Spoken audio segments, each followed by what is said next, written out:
Shabbat Shalom a todos. Vamos compartilhar a nossa paraxá dessa semana, que é Shelach Lecha, que significa envia. Ela começa no capítulo 13, versículo 1 de Números e termina no capítulo 15, versículo 41.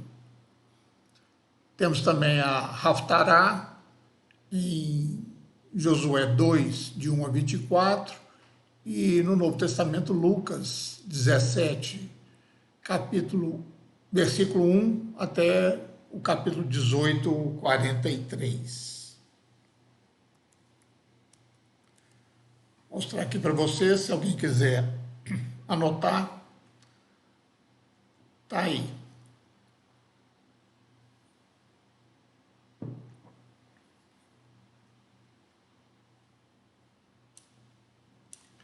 Fazendo primeiro um pequeno resumo, essa paraxá, ela começa com o incidente principal, que é o mau relatório dos espias sobre a terra de Israel, a terra prometida. Enquanto o povo judeu se prepara para entrar na terra de Israel, 12 importantes líderes são enviados para explorar a terra prometida. Mas 10 retornam e fazem um relatório negativo ao povo, dizendo que seria impossível conquistar aquelas nações que lá viviam. Eles se recusam a dar ouvidos ao relatório positivo de Josué e de Caleb, e a nação inteira chora e reclama por toda uma noite em total histeria. O Talmud nos ensina que quando a Torá diz que após o relato dos espiões, a nação chorou toda aquela noite, isso se refere à noite de Tisha B'Av, na qual lamentamos a destruição de nossos templos.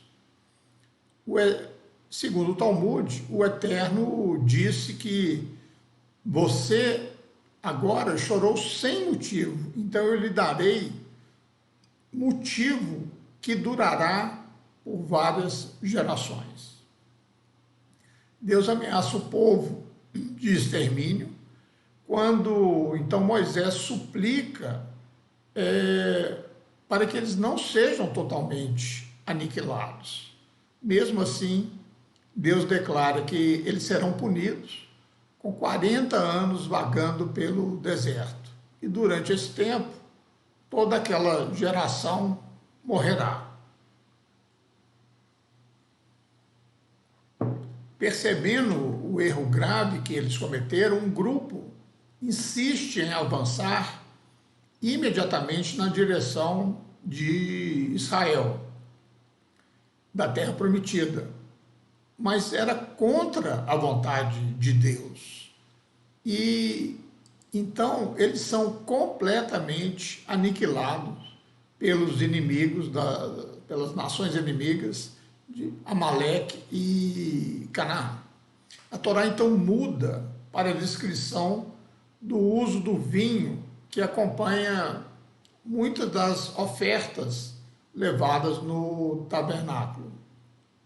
E após ensinar os detalhes da halá, essa halá aí não confundir com aquela que comemos no Shabat, essa se refere a uma porção a ser separada a cada fornada de massa e doada a um sacerdote.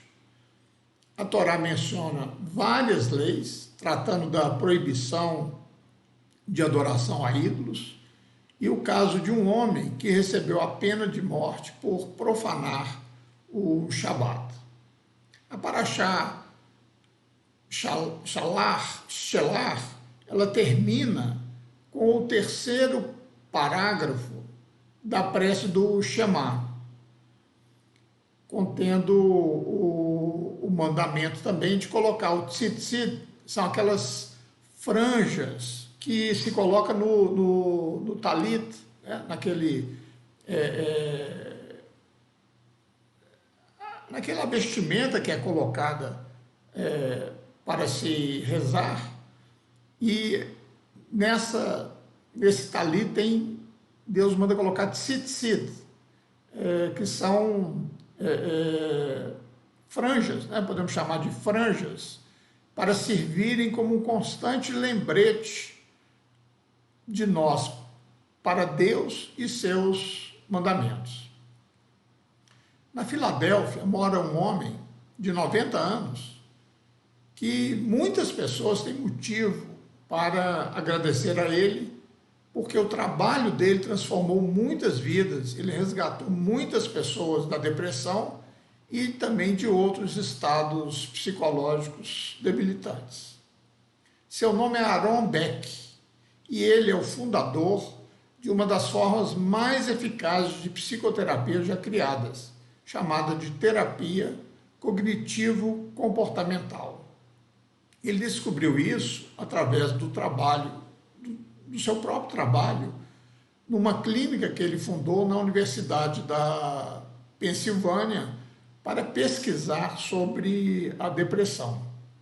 Ele começou a detectar um padrão entre os seus pacientes e tinha a ver com a maneira que eles interpretavam os acontecimentos.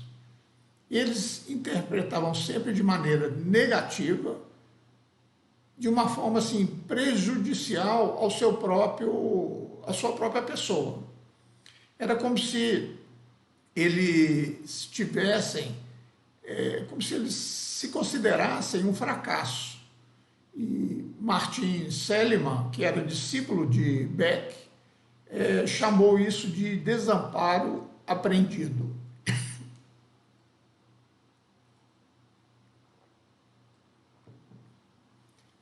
As pessoas continuavam dizendo de si mesmas: eu sou um fracasso, nada do que eu tento eu consigo, eu sou inútil, as coisas nunca vão mudar.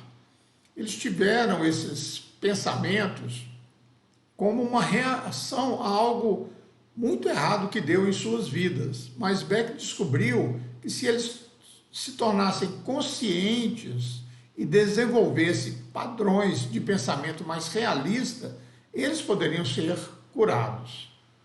E isso acaba sendo uma maneira da gente entender a história dos espias na nossa paraxá. Lembre-se do que aconteceu. Moisés enviou 12 homens para explorar a terra. Os homens eram líderes, príncipes de suas tribos, pessoas distintas. No entanto, 10 deles voltaram com um relatório desmoralizante. A terra, disseram eles, é realmente boa, flui leite e mel, mas o povo é forte, as cidades são grandes e bem fortificadas. Caleb tentou acalmar as pessoas. Nós podemos fazer isso, mas os 10 disseram que isso não poderia ser feito. As pessoas são mais fortes do que nós. Eles são gigantes, nós somos gafanhotos. Então, as pessoas desanimaram e começaram a falar: se ao menos tivéssemos morrido no Egito, vamos escolher um novo líder e voltar. Deus ficou irritado. Moisés implorou por misericórdia. Deus cedeu, mas insistiu que nenhum deles, daquela geração, com exceção de Josué e Caleb, viveria para entrar na terra. O povo ficaria no deserto 40 anos e ali eles morreriam. Segundo o Talmud, eles exploraram a terra por 40 dias e a punição seria 1 ano vagando no deserto por cada dia de exploração da terra, ou seja, 40 anos. Mas essa história era profundamente intrigante, né? Como que 10 espias voltaram com um relatório tão negativo? Apenas 1 ano antes, eles viram com seus próprios olhos como Deus os salvara do Egito, que era na época o mais forte de todos os impérios do mundo antigo. Eles haviam visto o exército egípcio, né, na época com a melhor tecnologia militar, né, carruagem puxada por cavalo, afogar no mar, enquanto eles passaram em seco, com segurança, pelo mar, pisando em terra firme. O Egito era muito mais forte do que os grupos de pessoas que eles enfrentaram que eles teriam que enfrentar para conquistar a terra. Mas somente muito mais tarde, né, no livro de Josué, quando o próprio Josué envia espias, é que eles aprenderam com a mulher que os protegeu, Raabe, o que realmente aconteceu quando os habitantes da terra souberam que os israelitas estavam chegando. Vou mostrar para vocês, está em Josué 2, de 9 a 11.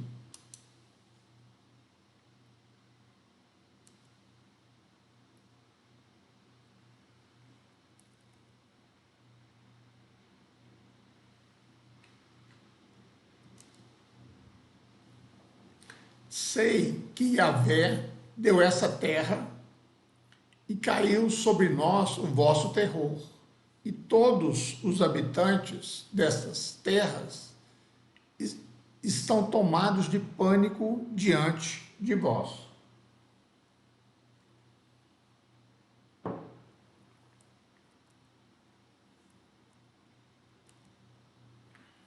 Porque temos ouvido como o Senhor secou as águas do Mar Vermelho diante de vós, quando saístes do Egito, e o que fizestes aos 2 reis dos amorreus do outro lado do Jordão, a Seom e a Og, que destruístes completamente.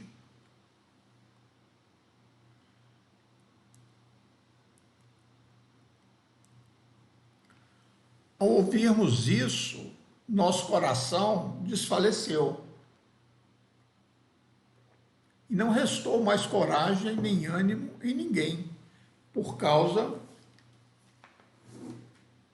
da vossa presença, porquanto Yahvé, o vosso Deus, é de fato Deus em cima nos mais altos céus e embaixo da terra.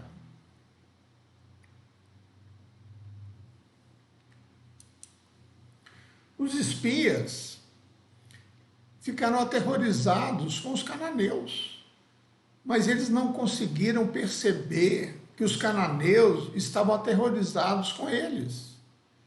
Como que eles poderiam cometer um erro tão grave? A interpretação do rabino Menahem Mendel fala sobre esse episódio no Talmud. Ele disse que os espias não tinham medo do fracasso, eles tinham medo do sucesso. Até agora, as pessoas estavam em contato contínuo com a Shekhinah, a presença divina. Deus providenciava tudo que eles precisavam. Nunca um povo viveu tão perto assim de Deus. Mas, uma vez que eles entrassem na terra prometida, eles teriam sua própria terra. Então, tudo mudaria.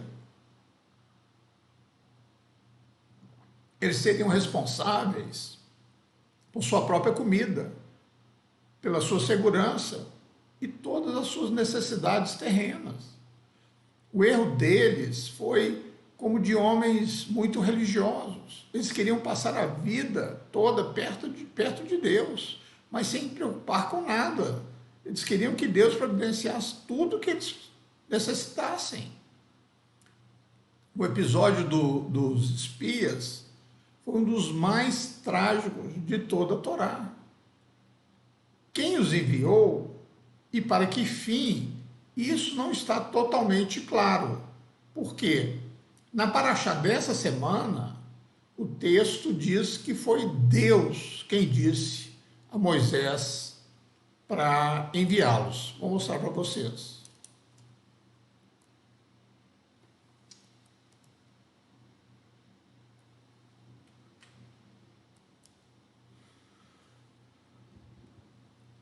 E falou o Senhor a Moisés, dizendo: envia homens que espiem a terra de Canaã, que eu hei de dar aos filhos de Israel. De cada tribo de seus pais enviarei um homem, sendo cada um príncipe entre eles. Mas em Deuteronômio 1:22, Moisés diz que foram as pessoas que fizeram o pedido de ir.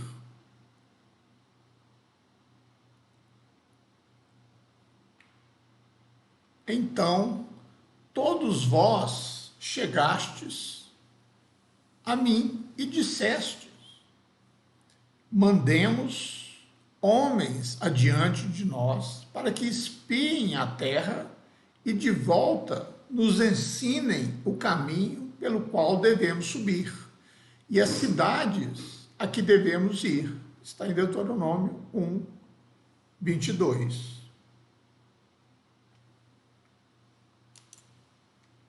De qualquer maneira, o resultado foi um desastre.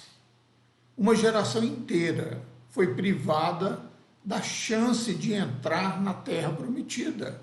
A entrada deles foi adiada por 40 anos.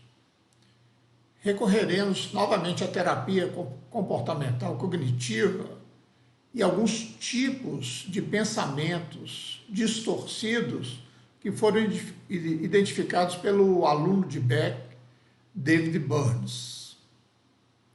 Número 1. É pensar tudo ou nada. Ou tudo é preto ou tudo é branco. Ou tudo é bom ou tudo é ruim. Ou tudo é fácil ou tudo é impossível. Esse foi o veredito dos espias sobre a possibilidade de conquistar a terra. Não foi possível. Eles poderiam ter dito: vai ser difícil, nós precisamos de coragem, de habilidade, mas com a ajuda de Deus nós prevaleceremos. Mas não foi isso que eles fizeram. O pensamento deles era ou um lado ou outro. Número 2 é a filtragem negativa. Normalmente, nós descartamos os positivos como sendo quase que insignificantes e focamos quase exclusivamente nos negativos. Os espias, eles começaram observando os aspectos positivos. A terra é boa, veja os seus frutos, mas depois veio o mas.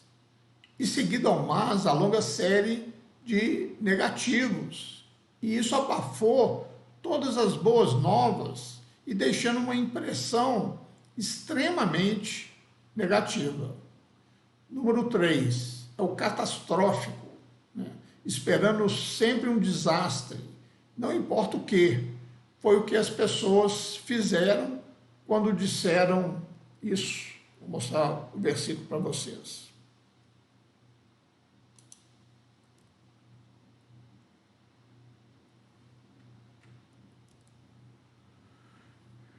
E por que Yahvé nos traz a essa terra para nos fazer perecer a espada, para entregar como presa ao inimigo as nossas mulheres e as nossas crianças? Não nos seria melhor voltar para o Egito? Murmuravam um com os outros. Escolhemos um líder e voltemos para o Egito.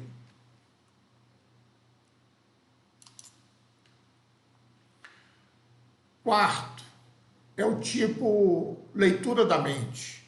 Assumimos que sabemos o que as outras pessoas estão pensando, quando geralmente estamos completamente errados.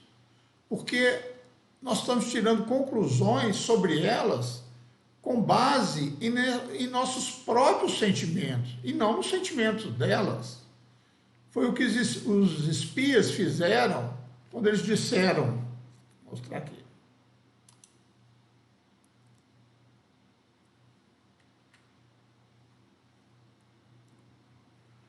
Lá também vimos gigantes, os descendentes de Enaque, diante de quem parecíamos a nós e a eles gafanhotos. Números 13, 33.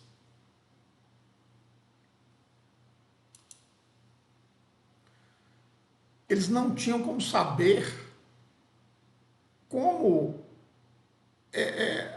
o povo da terra os viam, mas atribuíam a eles erradamente um sentimento baseado nos seus próprios medos. Quinto, é o tipo incapacidade de desconfirmar. Você rejeita qualquer evidência ou argumento que possa contradizer os seus pensamentos negativos. Os espias ouviram o contra-argumento de Caleb, mas o rejeitaram.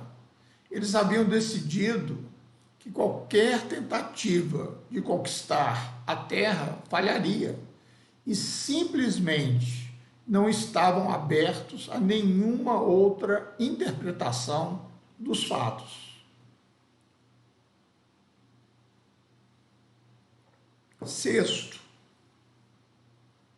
é o raciocínio emocional.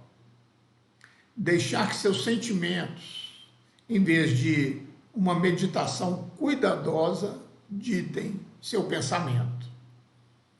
Um exemplo-chave é a interpretação que os espias colocaram no fato de que as cidades eram. Vou mostrar o versículo.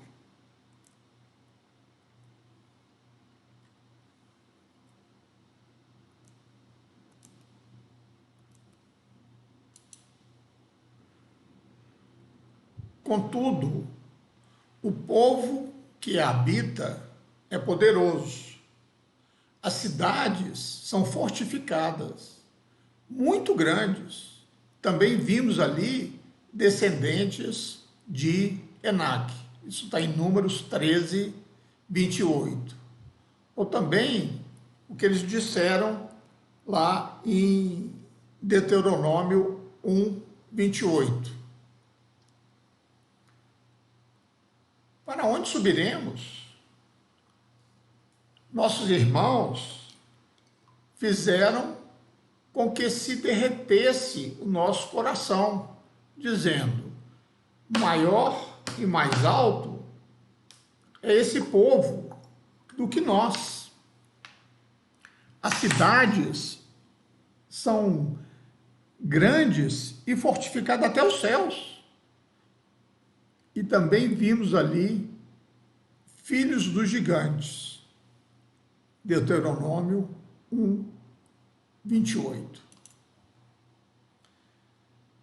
Eles não pararam para pensar que as pessoas que precisam de altos muros na cidade para protegê-los são de fato temerosas. Se parassem para pensar, poderiam ter percebido que os cananeus não eram confiantes, nem gigantes, nem vulneráveis, mas eles deixaram suas emoções substituírem a sua razão. O sétimo é o transferidor de culpa. Acusamos alguém de ser responsável por nossa situação em vez de aceitar a responsabilidade por nós mesmos.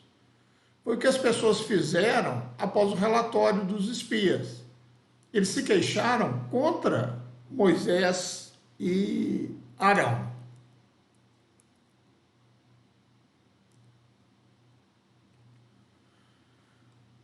E todos os filhos de Israel murmuraram contra Moisés e contra Arão. E toda a congregação lhes disse: quem dera tivéssemos morrido na terra do Egito, ou mesmo neste deserto. Números 14, 2. É mais ou menos como se eles dissessem assim: a culpa é sua. Isso não teria acontecido conosco se você tivesse nos deixado no Egito. As pessoas que culpam os outros já iniciaram esse caminho do que o aluno de Beck chamou de desamparo apreendido. Elas se veem impotentes para mudar. Elas são vítimas passivas de forças que estão além do seu controle. A aplicação da terapia cognitivo-comportamental, a história dos espias, nos permite ver como que esse evento pode ser relevante para nós aqui e agora. É muito fácil cair nessas e noutras formas de distorção. E o resultado pode ser depressão e desespero, estados mentais perigosos que precisam de atenção médica. O que eu acho profundamente comovente não é a terapia cognitivo-comportamental, mas é a terapia Torá. No final da Paraxá, o parágrafo que trata do tzitzit, que eu já falei, que são as franjas no talit, está ligado ao episódio dos espias por duas palavras-chave.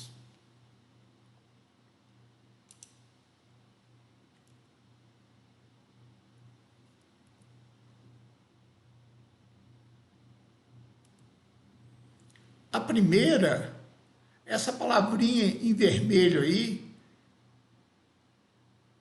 que se lê uritem, que quer dizer você verá, está aí em Números 13, 18. Na Bíblia, em português, esse versículo é: então verá a terra e como é o povo que nela habita. Números 13, 18.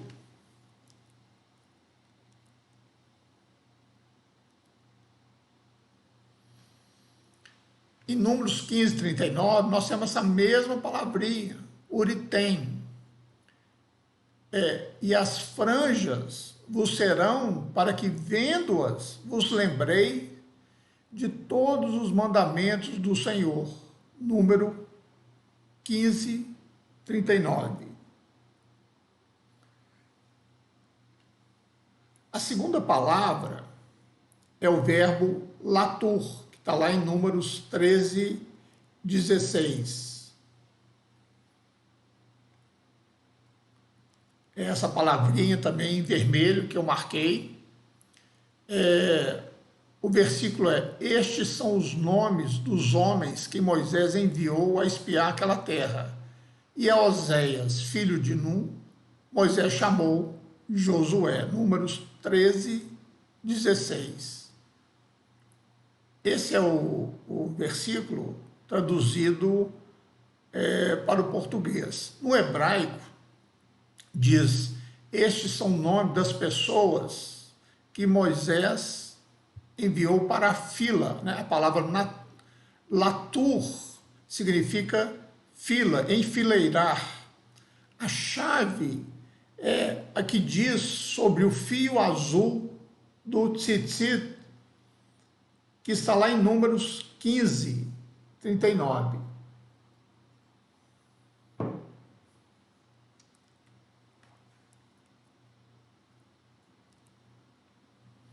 Quando você ouvir, se lembrará de todos os mandamentos do Senhor e os cumprirá, e não seguirá seu próprio coração e seus próprios olhos. Aí, novamente, em hebraico, a palavra em vermelha, uritem.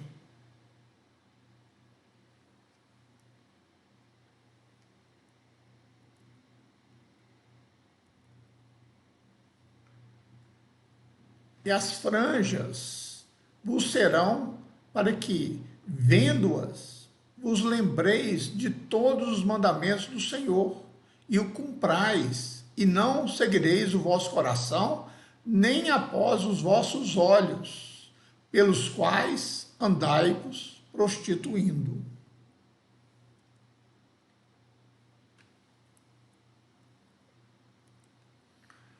Para que vos lembreis de todos os seus mandamentos e os cumprais, e santos sejais a vosso Deus.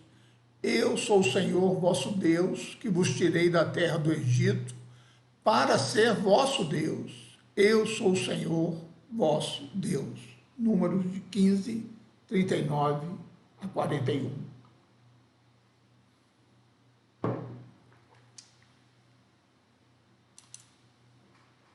Observa essa ordem estranha. Normalmente a gente espera o contrário, né? A gente pensa assim, o olho vê e o coração deseja. Primeiro a gente vê e depois a gente sente. Mas, na verdade, a Torá está invertendo essa ordem. Está antecipando exatamente o ponto principal da terapia cognitiva comportamental. Faz, muitas vezes, né, que os nossos sentimentos possam distorcer a nossa percepção. Vemos o que tememos. E muitas vezes o que pensamos que vemos não existe. Daí as famosas palavras de Roosevelt, que servem para ser aplicada na história dos espias.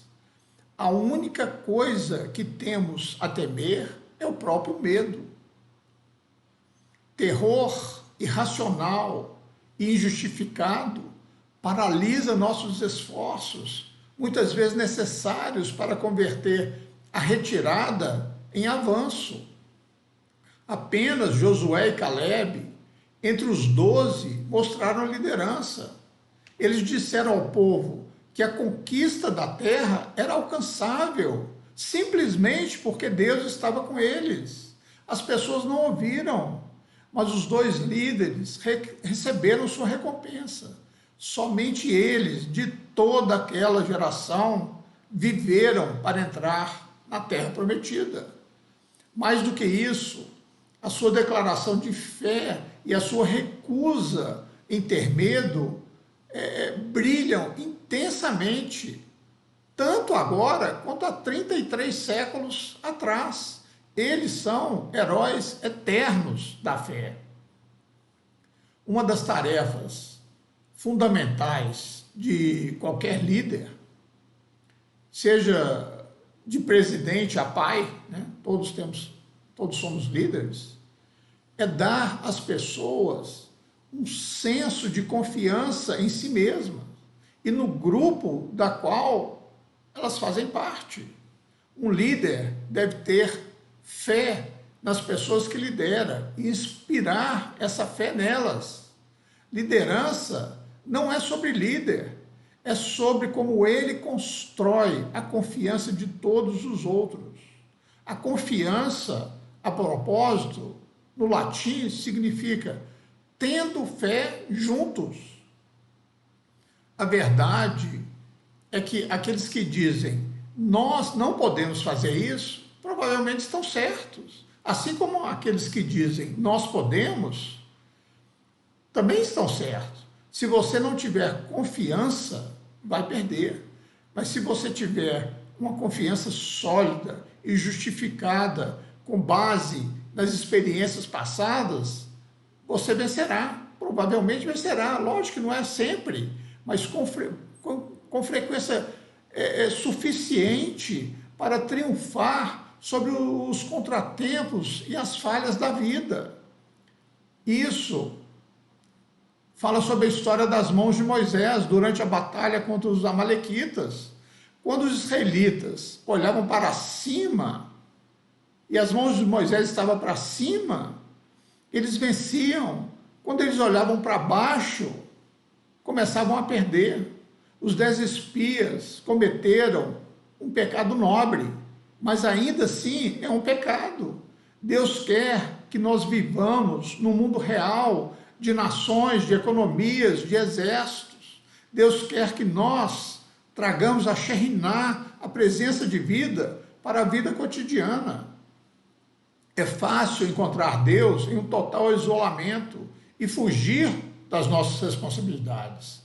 É difícil encontrar Deus no escritório, nos negócios, na fazenda, nos campos, mas esse difícil desafio a qual nós somos convocados de criar um espaço para Deus no meio desse mundo físico que Ele criou e disse por 7 vezes que era bom. Você poderia pensar, mas por que Deus não estala os dedos e muda o coração das pessoas? Deus nunca intervém para mudar a natureza humana, pois se Ele fizesse, Ele tiraria o livre-arbítrio deles, que é o ponto principal para criar a humanidade. Já foi dado a nós por Deus todas as ferramentas para sermos transformados. Foi isso que os 10 espias não conseguiram entender. E foi um fracasso espiritual que condenou uma geração inteira a 40 anos perambulando no deserto. Todos estamos familiarizados com a ideia do medo, do fracasso. E o que impede muito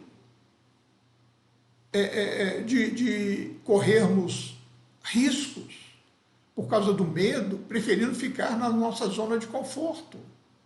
Mas não é menos real, porém, o medo do sucesso.